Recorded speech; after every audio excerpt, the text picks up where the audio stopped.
New York City is bracing for a potential issue actually having to do with its vaccine mandates. These have been hyped all over the country. They're actually come through.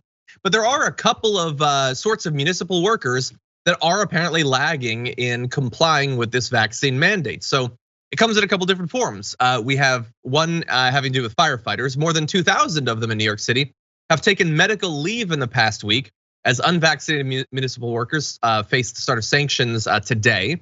The department employs roughly 11,000 firefighters.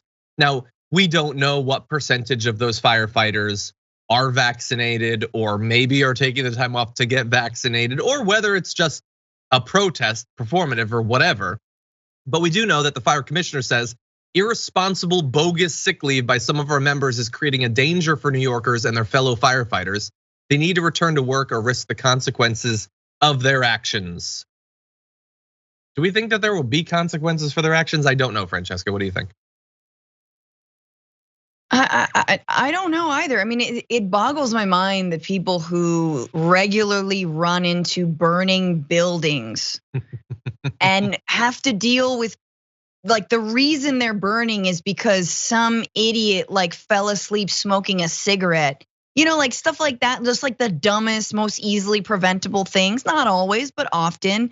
And yet they are unable to take this massive precaution for their own lives.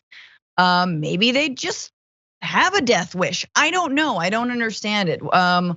You know, maybe it's because kids on Halloween don't go as fire people anymore. You know, they don't go as firefighters. And it's just like, I want to be Captain Marvel, Captain America, Black Falcon, be Winter Soldier. And you're just like, that's not a real thing. You know, it's a real thing, a firefighter. Why don't you dress as that? And you know, one day be one. Okay, little kid, you're never gonna be the Black Panther, I'm sorry. But you might save lives if you're a firefighter. I'm not sure. I sound like a boomer now, and I'm going with it. The woman who killed Halloween. Anyway, maybe you're right. Maybe there's too many Hulks, not enough firefighters. But yeah. But anyway, look, there's obviously some politics to this. I mean, look, the fact that you have these clustered professions that have a problem with it, that is not an organic thing. That's not genuine. They've been propagandized to for months and months about this stuff. And we'll see in the end how many actually end up losing their jobs. They can take their leave if they want. By the way, we're way more in support of medical leave than any one of the right-wing anchors that have been telling them not to get vaccinated. Let's be clear about that.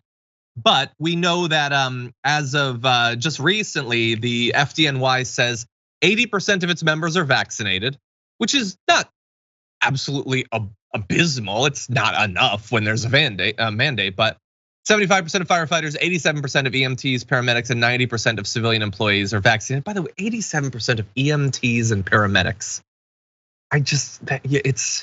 You can still be surprised, even this far into the pandemic. These are people whose like whole thing is like saving lives. What would you be willing to do to save lives? Well, anything except get the jab, I suppose. And so the NYPD is at 84%. Department of Sanitation is at 82%. Overall vaccination rate for city workers is 91%. So look, we've been giving. I'm like, you have like everything already. They've gotten COVID like 8 times. I'm sick of getting stuck with needles. I draw the line.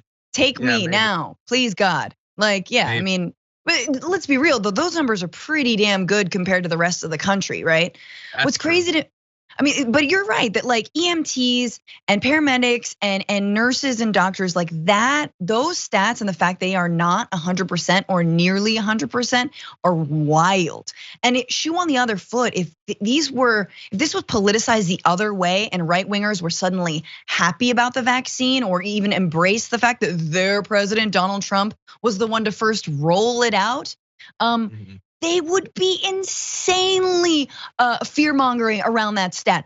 These people who are supposed to save our lives want to kill us. They're spreading a deadly virus around the elderly, children, whomever. Like, it's just insane that the way the chips fell on this and how we're not making the same stink of it, but we should be.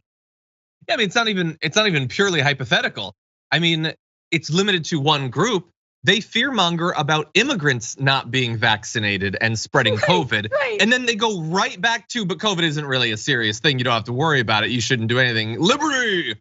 Also, those damn immigrants have COVID. Am I right? Like they're already doing it. And all of them are just following the leader. Like 98% of these people would have been perfectly fine with getting vaccinated if they'd been told by Tucker Carlson and Donald Trump that they should get vaccinated. It makes it all the more unfortunate. And yeah, the overall rates for these workers are better than the country at large. The compliance with the mandate is lower than the vast majority of other industries. Again, this is the political effect, basically. And we'll see in the end how many of them end up getting fired.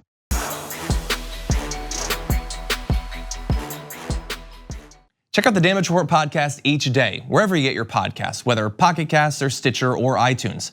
You can join me as I give you the news and stories you want, with a range of co-hosts and interview guests jumping in on the fun each day. Again, that's the Damage Report, wherever you get your podcasts. And if you get them at iTunes, don't forget to rate and review. Sometimes I'll read them live on the show.